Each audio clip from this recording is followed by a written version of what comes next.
August 7th, we're knocking down second crop. My friend Owen in Alberta said they started second crop yesterday. So if a dairy farmer's, doing it around this time, then it must be time for a rancher to get at her too. So, yep. I don't want to make second crop any later than the middle of August.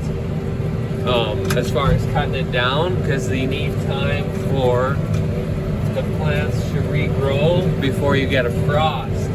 Because if they don't, then you get winter kill, and you don't need none of that in your life. Because then if you do a second crop, you get winter kill, and then you don't have a hayfield next year, then it's all kind of a wash.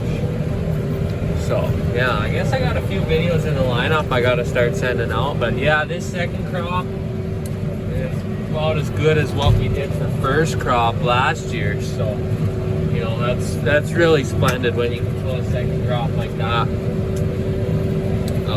Yeah, we got to get more fields like this, because these fields where you can pull two crops on and you're not constantly fixing the cutter bar every 4 seconds, that's where you make money. So, but there's some that's gonna get disked up next year, so then we'll have more land like this. So that'll be goody. I guess another thing I should tell you is, well, I don't know if we'll get it on YouTube or not, but we should have harvest videos of some denomination of grain harvest. But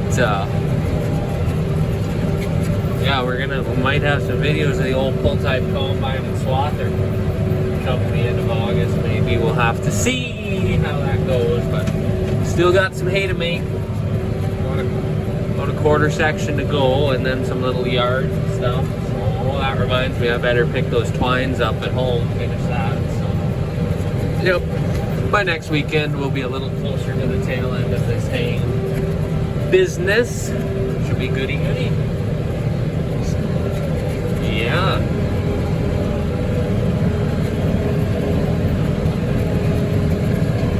You can't beat that, making 2 crops.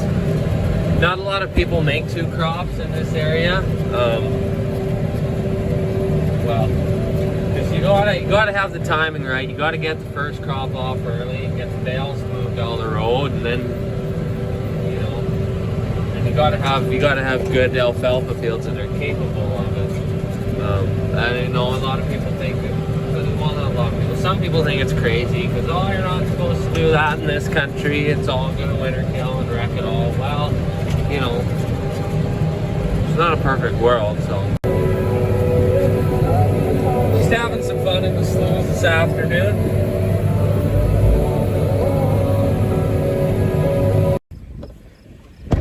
Okay, it's Tuesday, August 9th at 5 o'clock. It's time for complaint hour. Just I want to check the critters here. Check 2 pastures at lunch hour today. And I wouldn't have had time to go to the 3rd, but anyways, I had to run home because I'm like, oh crap, the springs are still messed up on the fence stretcher from last week, and I still haven't put the new springs in. So I did that, and I'm coming back now before I go to the hay blind, because I figured, you know what, I'm getting far enough ahead of the baler. What's half an hour? So complaint hour is, why do people feel the need to drive fast on gravel, like 100 and 110? You just throw rocks and make a big dust cloud, and not to mention you wreck your truck. And so, you throw rocks like crazy.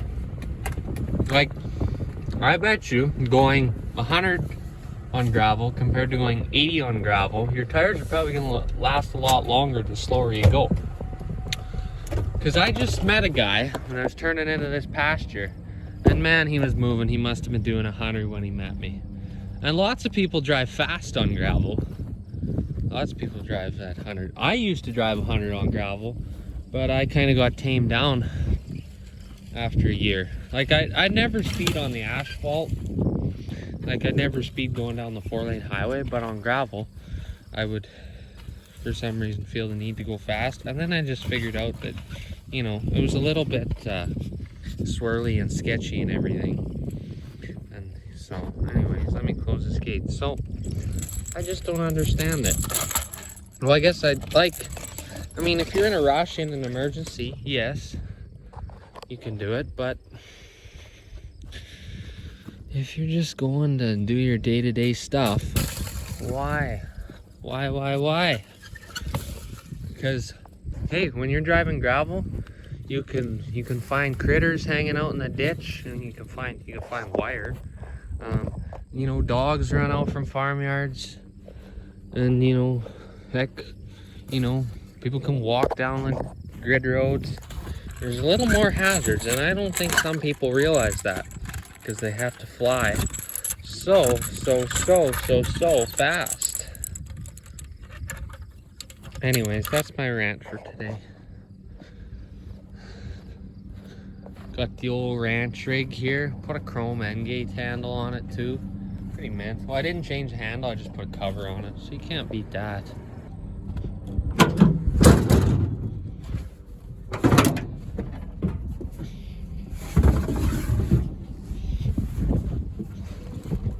This is the most satisfying part, when you drag it to the end and just let her go. Just let her go. Kerthud. Handy, eh? Well, I drove around for 40 minutes and I finally found the cows. My second trip to the east end of the pasture. And here they all are, hanging out in a slough. Just, you know, overgrazing the slough. I guess, because they were in those trees kind of when I got here, which would have been more shaded. So, that's worth something. But I'm glad I found the critters, because I was worried that they ran off somewhere, or somebody borrowed them without asking or something for a while there. I'm like, well, where could they go? So, yeah, everybody seems to be doing fine here, other than they're getting attacked by the flies. But, yeah. So it's August 9th. The neighbors are swatting over there. Swatting the cereals. Not swathing, swatting. And we're swatting the alfalfa, the second crop. And he is bailing the goats over there. Not the oats, the goats. So when you're running next to neighbors, even when there's two people from the same farm, it's a light game. Who can go the longest without turning their lights on? So it's kind of you know, well, this is kind of dumb going around the bales. I should have moved them all, but I never thought we would have pulled a second crop on this one too. Anyways, now that we left the big skipper, but whatever, it's second crop, it's fine. You know, when you got more than one person in the field, you know, you got neighbors, you play the light game. So, and then it's kind of dumb, because then you run with the lights off for a while, and then you wreck something, or plug your machine, or, you know, and then it's a kind of, you know, game of pride, I guess, who could be dumber and run with their lights off for a while. Let's try and straighten on this row a little bit, shall we? So, Dad lost, and so far it's between me and whatever Headford is in the swather. I'm young and dumb, so I might win. Oh, I gotta go around the rock pile, better get off the phone. He's only got his flashers on. No headlights for the swatter. Tough competition tonight. Tough competition. It is a very sad day on this August 13th, 2022, as the paint that we put on this tractor 4 years ago is beginning to fade. Very sad. But they're not new forever. They scratch too. Dang it. Oh well. There's 12,000 some hours on this old ranch rig, so, you know, she's got a bit of use.